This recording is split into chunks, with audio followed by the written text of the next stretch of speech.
Radio centro video. Taip, po 4 maratonas ir dabar aš ištrauksiu tą lapą turnyrinę lentelę. Atrodo taip, o tau reikės įkvėpus giliai oro. Kuo ilgiau sakyti po... maždaug tai. Pirma vieta, aišku, Lavrinovičius, tu tai jau žinai. Paskutinis kol kas Vytautas Rumšas jaunesnysis aktorius, kuris turi viso labo 14 sekundžių. Na, toliau, žinai, 21 sekundė, 23, 24, 25, 27. Pabandom iš tikrųjų. Tik svarbiausia, gali pabandyti, aš tai man čia dėl to, žinot, ir paskutinę vietą negėda būtų užimti, nes vis tiek turi ir paskutinis būti kas nors. Taip, bet tu, svarbiausia, kad tu būtum... Aš stengsiu. Aiškus, besistengiantis dalyvis. Aišku, stengsiu, aš šiandien, suprantat, stengsiuos, pažadu. Nuimu foną. Bet po to teisinsiuos. Ne, nereikia. Viskas, nuimu foną, ar ne? Ir kai tu turbūt pasiruošysis, ar ne? Sakau 3, 2, 1 ir tuo metu pradėsi. Gerai, tai Audrius Rakauskas Gustavas dalyvauja žaidime po 4 maratonas. 3, 2, 1, važiuojam.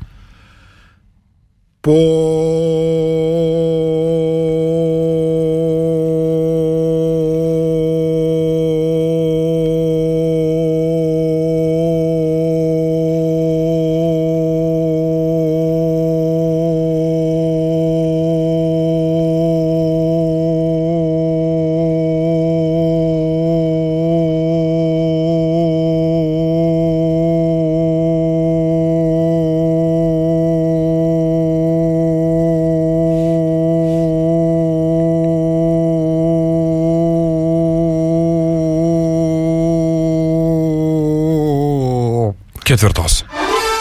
Ei! Ei!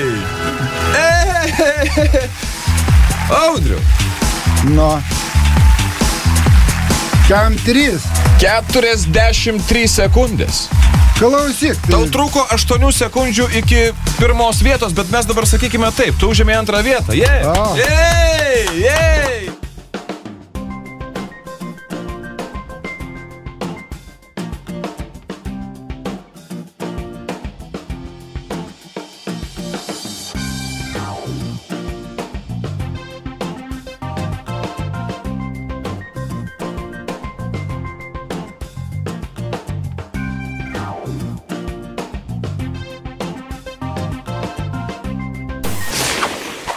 Įsijunk gerą nuotaiką. Radio centras.